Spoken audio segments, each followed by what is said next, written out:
This lovely Veery likes to live back in the shady forest.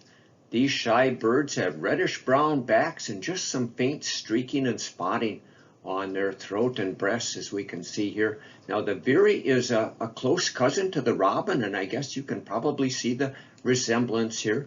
The Veeries could theoretically nest here in the driftless region, in a rich woods near a small stream, but most of them are going to nest further north into Minnesota and southern Canada.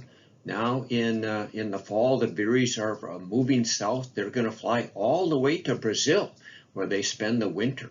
Now during the summertime, Veeries will eat bugs that they basically glean off of the ground. So things like crickets and caterpillars. But now in the fall, this one was actually eating dogwood berries. So they will switch to a fruit diet somewhat in the fall. If you ever happen to hear a Veery, they have a delightful song. It kind of resonates, and it sounds like they're singing down into a well. So I hope you hear a Veery maybe next spring when they come back north. These greater fringed gentians are a gorgeous wildflower with that intense blue color if you're lucky enough to find them blooming out in the field. Unfortunately, greater fringed gentians are very rare here in the driftless region since they require a very specialized habitat.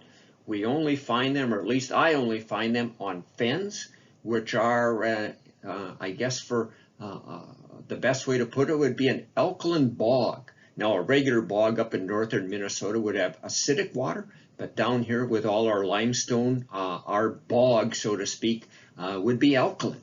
And that's the habitat where these flowers seem to like to live. Now, unfortunately, too, the greater fringed gentian is not a long-lived wildflower.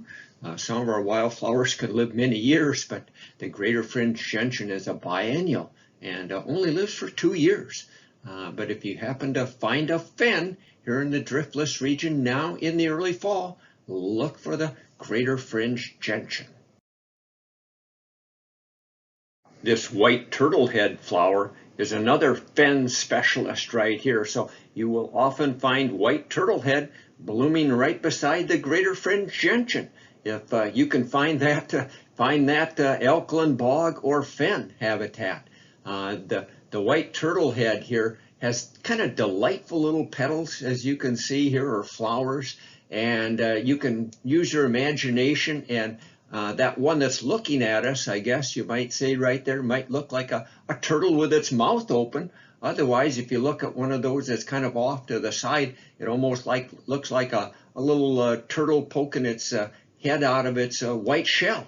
So you can take either way if you're trying to figure out why it's called turtlehead in that respect. Right there. These flowers are pollinated by bumblebees that crawl right inside the little openings there to get the pollen and nectar. And by the way, the white turtlehead is the only host plant for the Baltimore checker spot butterfly. So if you can find the turtleheads blooming now in the fall, come back in late June and find the Baltimore checker spot butterfly.